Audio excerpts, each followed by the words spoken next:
Vilniaus universiteto profesorius Stanislovas Bonifacas Jundzilas. Tai viena iškiliausių Lietuvos apšvietos epochos asmenybių, išgarsinusių Lietuvą Europoje ir pasaulyje. Šis tarpsnis Europos kultūros raidoje pasižymėjo tvirtų tikėjimų žmogaus proto, švietimo galia, racionalių požiūrių į pasaulio pažinimą. Tai suteikė reikšmingą postūmį gamtos mokslų plėtrai daugelėje Europos šalių. Viena didžiausių europietiškas tradicijas moksle puoselėjančių aistrų Stanislovui Bonifacui Jundzilui tapo Vilniaus universiteto botanikos sodas, kurį jis pertvarkė ir išpuoselėjo, išgarsindamas savo kūrinį ne tik Lietuvoje, bet ir Europoje.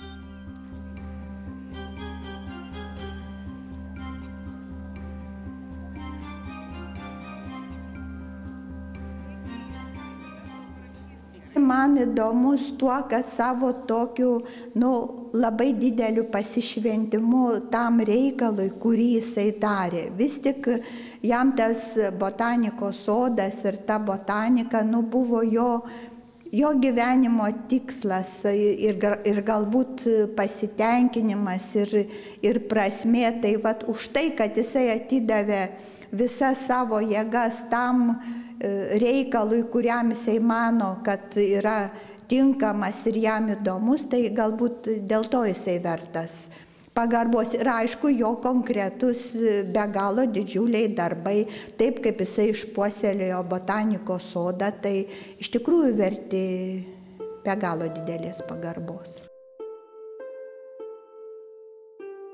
Stanislovo Jundzilos biografijos faktai ryškiai atspindi jo tikėjimą mokslo pažangos idėjomis, siekį rūpintis švietimu bei mokslu Lietuvoje, praktinė nauda žmogui.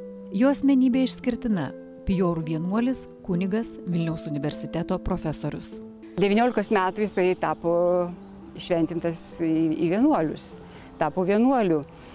Taigi po to jo kelias jau ir toliau buvo susijęs su jo pasirinkimu, su jo tikėjimu ir 23 metų jis tapo kunigu. Žinot, tai iš tikrųjų tas pasirinkimas iš tikrųjų ėjo lygiagrečiai. Mokslininkas, kunigas, bet atrodo, kad iš tikrųjų tas mokslininko kelias jį viliojo turbūt labiau. Jis matė save kaip įgyvendinantį galbūt tokį Dievo planą žemėje per tą grožį, per mokslą, per žinias.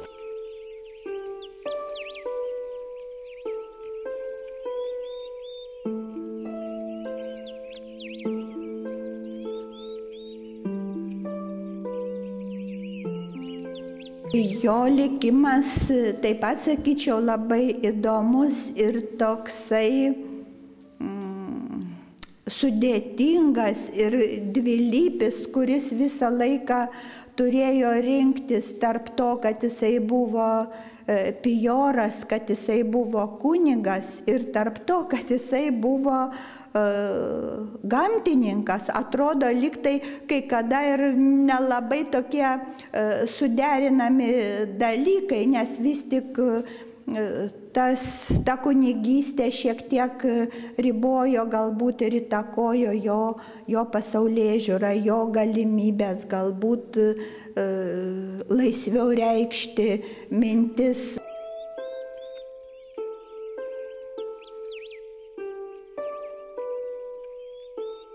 Stanislovas Bonifacas Jundzilas tobulino žinias Vilniaus universitete, išklausė fizikos, chemijos bei zoologijos kursą, studijavo botaniką ir anatomiją. Šias studijas papildė savarankiškų gamtos mokslų ir užsienio kalbų mokymuisi bei gamtos mokslų tiriamuoju darbu gimtajame krašte ir užsienyje. Siunčiamas edukacinės komisijos vyko į stažuotes užsienyje. Tai buvo gerbiamas, geros reputacijos žmogus. Labai daug dirbo asmeniškai, jisai skaitė daugybę literatūros, kadangi mokėjo prancūziškai, lotyniškai.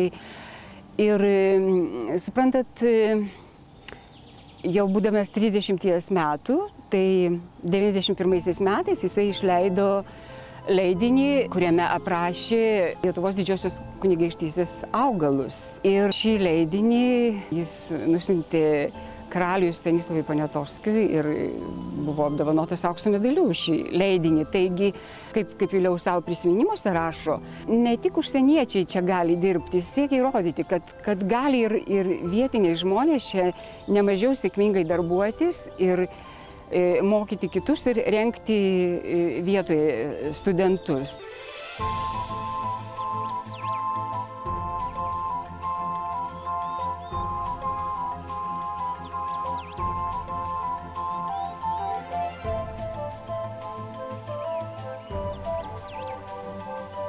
Gamtos mokslai buvo nediferencijuoti, kaip aš sakyčiau, mineralogija, zoologija, botanika, vaistažolės. Lyg tai buvo vieno žmogaus kompetencija, tik vėliau tie mokslai atsiribojo, diferencijavosi, jų keliai išsiskyrė. Tai ir Žiliberas, ir Georgas Forsteris, kuris pakeitė Žiliberą, ir Jundzilas, jie buvo dar to laikotarpio, kaip mes vadintumėm, universalūs mokslininkai. Tai, kad jisai ieškojo druskų ir jisai, kai buvo stažuotėje, 5 metus jisai buvo stažuotėje, iki tol, kol pradėjo dirbti universitete, tai jisai ten mokėsi ne tik botanikos, jisai studijavo kalnakasybą, jisai domėjosi ir zoologiją. Vienu žodžiu, jis iš tikrųjų buvo kaip mokslininkas paruoštas universaliam tam tokiam gamtos mokslų pateikimui.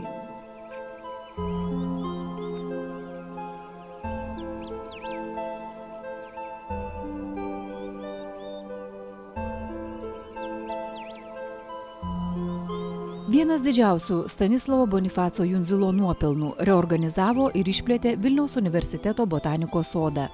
Tai buvo ne tik atliktas darbas, bet ir mokslininko gyvenimo aistros materializacija. Jundzilo biografijoje Vilniaus botanikos sodas buvo jau 3. Pirmąjį jis kūrė Ščiutinę, antrąjį vaistingųjų augalų sodą Vienos veterinarijos mokykloje Austrijoje. Vilniaus universiteto botanikos sodo įkūrėjas buvo prancūzas Emanuelis Žiliberas, pradėjęs veiklą nedideliame plotelyje Pilies gatvėje. Vėliau jį pakeitė Georgas Forsteris. Jundzilas vadovavimą botanikos sodui perėmė iš Vilniaus universiteto profesoriaus Špicnagelio, kuriame jau buvo 492 augalų rūšis. Jundzilas augalų kolekciją praturtino iki 6565 augalų rūšių, išgarsindama sodą ne tik Lietuvoje, bet ir visoje Europoje. Tarp Žilibero ir Jundzilo. Tai yra nemažas metų skaičius. Kai Žiliberas išvažiavo, jį pakeitė Georgas Forsteris, tai buvo tuo metu Europos labai garsus žmogus ir pagarsėjęs kaip Džeimso Kuko antrosios ekspedicijos aplink pasaulį dalyvis. Ir Lietuvoje jisai išbuvo taip pat nelabai ilgai, 3 metus, bet vienas dalykas, kad jisai perėmė nuo Žilibero laikų likusi botanikos sodą. Antras dalykas, jisai suprato, kad tas sodas labai mažas ir dėjo daug pastangų, kad išrūpinti naują sklypą. Tai jo pastangomis buvo išrūpintas sklypas Sereikiškėse, kaip mes vadinam antroji botanikos sodo vieta, bet jį patraukė tolimesnės ekspedicijos, jisai išvyko ir to sodo iš Pilies gatvės į Sereikiškes Forsteris jau nebeperkėlė. Tada maždaug 10 metų buvo toksai botanikos sodo ir gamtos mokslams ne pats geriausias laikotarpis, todėl kad nebuvo rastas profesorius, kuris ateitų ir toliau tęstų šitos darbus.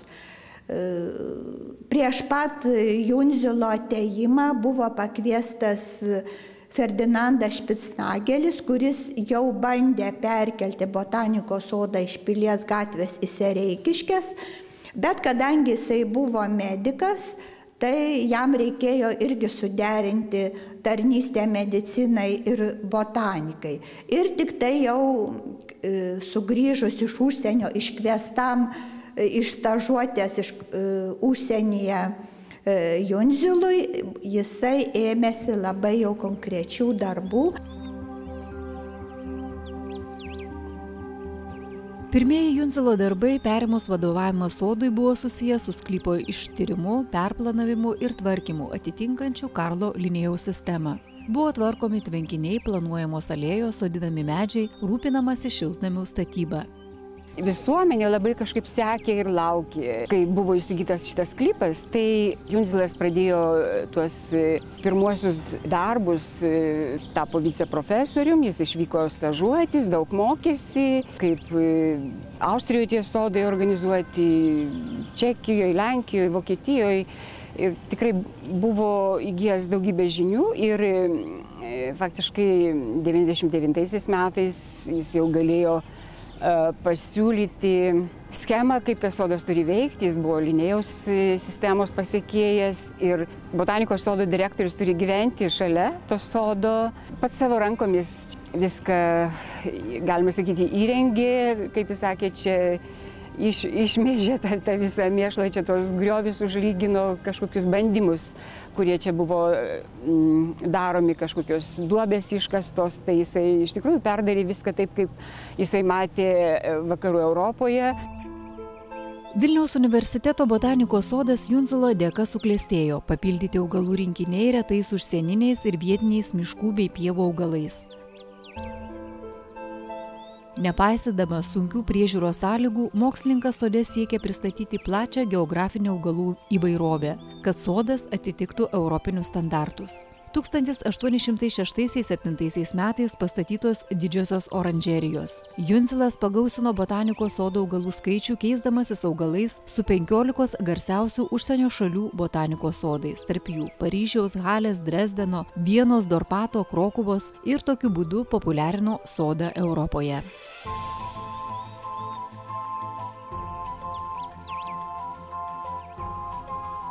Europoje toks paprotys ir, sakykime, Upsaloje, kur Linėjus kūrė savo sodą, yra memorialinis Linėjaus sodas. Žinot, iš tikrųjų, aš galvoju, kaip būtų gražu, kad mes galėtumėm tokį memorialinį Jundzilo sodą priminti šitą iškilų žmogų, iškilę asmenybę, kuris tikrai buvo ir mokslo vyras, ir kunigas, ir vienuolis, ir tikrai žmogus galvojęs apie mokslo ateitį savo šalyje. Taip pat nesukaupęs jokių turtų, žinot, jis paskyrė dalį savo lėšų finansuoti neturtingus jaunuolius, kad jie galėtų išsimokslinti ir gauti galimybę mokytis jo lėšomis. Žodžiu, jisai galvoja apie mokslo ateitį Lietuvoje.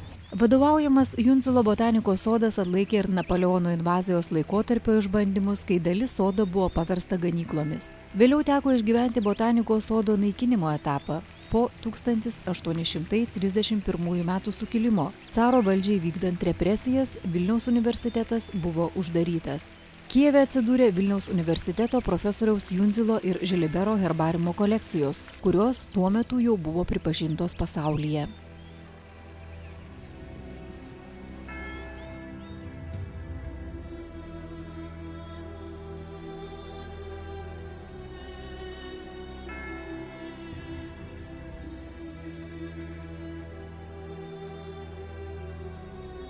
1840-ais visiškai panaikintas, dalis augalų persiųsta į Kijevą, dalis į Tartu, o dalis buvo išparduota miestiečiams. Ir žinot, turbūt čia ir buvo ta pradžia, kai ant palangių pas daugelį Vilniečių čia gyvenusių atsirado daugybė egzotiškų augalų, arba senuose dvaruose pasklydo reiškia tos idėjos, kad reikia auginti tos egzotiškus augalus.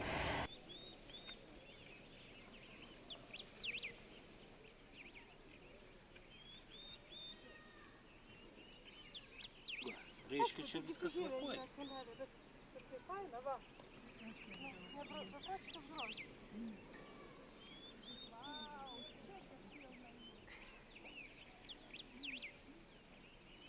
Dabar kažkaip mes kalbame apie tuos dvarus, apie Pavlovos Respublikos dvarą. kažkaip daugiau pradėta kalbėti. Tai vat būtent, žinot, Pavlovos Respublikos grafienė. Yra toks faktas, Jundzilas savo prisiminimuose mini, kad jisai prašęs, aišku, kiekvieno kilmingo žmogaus, kuris važiuodavo į užsienį, kad kažkokiu augalų jam atvežtų ir tokiu būdu jį vežėsi augalų savo ir atvežė taip pat ir jam augalų. Ir susitarė, kad kol grafienė pastatys savo šiltadaržį ar oranžeriją, tai tie augalai gali pabūti Vilniaus universiteto botanikos sodo tose šiltadaržiuose. Ir tokiu būdu, kad jis gali priaugusius naujai augalus pasiimti.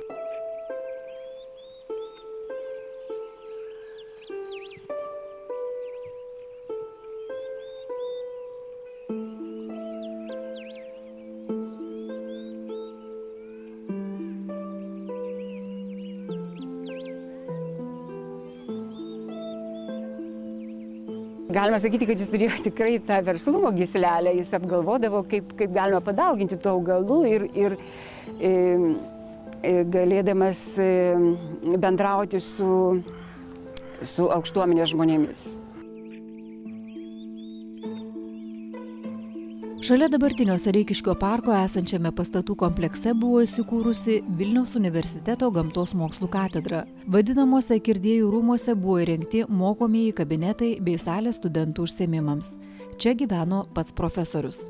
Katedroje daug dėmesio buvo skiriama mineralogijai, domėtasi krašto ūkinėmis galimybėmis. Pavyzdžiui, imta ieškoti druskos, nes čia buvo žinomi sūrų šaltiniai prie Nemuno krašto šiaurėje. Šios srities atradėjų reiktų laikyti profesorių Jundzilą, tipišką 18 amžiaus pabaigos utilitarinio gamtos tyrinėjimo šalininką. –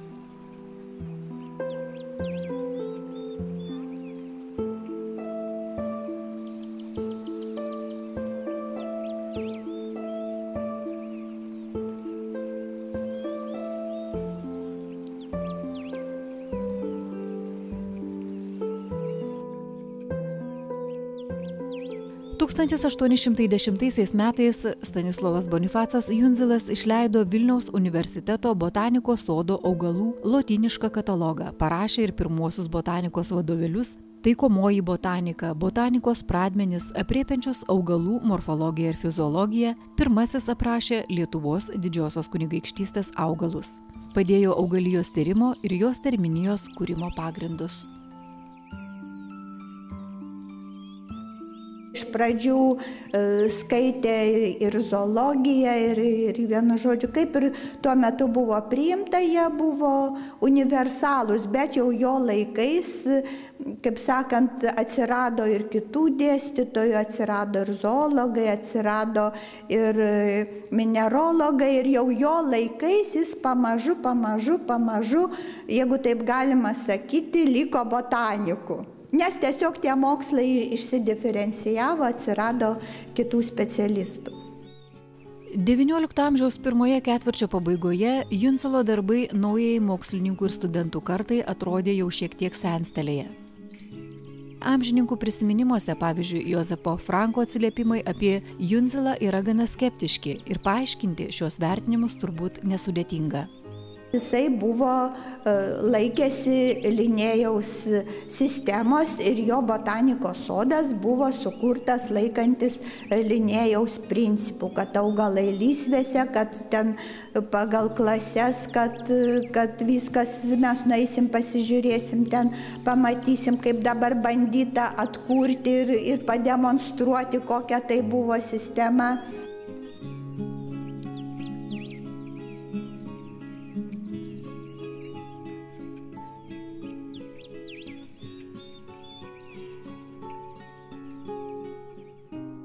Antras dalykas, pagal tas pažiūras ir nuostatas, botanikos sodas buvo uždaras. Jisai buvo nelankomas, jisai buvo skirtas tik tai mokymui. Aišku, jeigu atvykdavo kokie svečiai, tai visada pats Jundzilas lydėdavo ir tuos svečius priimdavo, bet aišku, visokių ten situacijų nutikdavo ir net Adomas Mickevičius yra ten parašęs, kaip ten Jundzilas saugo tą savo botanikos sodą. Bet tai buvo tiesiog tokios jo nuostatos, nors pasaulyje tuo metu jau buvo ir kita augalų sodinimo sistema, kuri buvo daug laisvesnė ir natūralesnė ir botanikos sodai buvo lankomi. Galbūt tai, kad jisai laikėsi, jau sakykime, taip jau nueinančių praeitin pažiūrų ir buvo tas stabdis, kad ne visiems jau tos nueinančios praeitin pažiūros buvo labai priimtinos ar gerbtinos. Man atrodo, kad jis buvo labai teisingas žmogus ir to teisingumo siekė visur. Ir tokie žmonės turbūt ne visuomet yra mėgiami.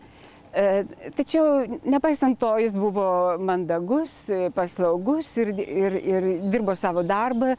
Tai ir studentai turbūt įvairiai žvelgia į šitą žmogų, kuris nuo ryto iki išnaktų darbavosi čia botanikos sode, pasiraitojęs rankovės ir daugybę darbų darė pats ir turėdamas dar padėjėją, tačiau stengiasi viską padaryti pats, jeigu padėjėjas nesugebėdavo. Tik pašlijus sveikatai beveik 25 metus atidavęs Vilniaus universitetui 1824 metais Jundzilas tapo profesoriumi emeritu. Vadovavimą botanikos katedrai, o netrukus ir sodui perėmė Juozapas Jundzilas, profesoriaus globotinis, kuris puikiai šiai veiklai buvo parengtas mokslininkas, pagausinęs botanikos sodo augalų rūšių iki bemaž 8000. Jisai 1824 metais išėjo į pensiją, bet jis turėjo savo giminaitį Jozefą Jundzilą pasekėją ir viską jam gražiai perdavė. Tai yra užfiksuota, kad jisai jau viską atidavė 1825 metais ir Toliau reiškia, aš negaliu pasakyti, kaip ten buvo, nes jisai gyveno tame name, gamtos istorijos katedros name, bet šitas namas buvo atimtas iš universiteto, iš botanikos sodo, kai čia buvo ruošiama tvirtovė. Tai kuris paskui gyveno, tikrai negaliu pasakyti, nes ir ta katedra tiesiog turėjo išsikraustyti iš to namo.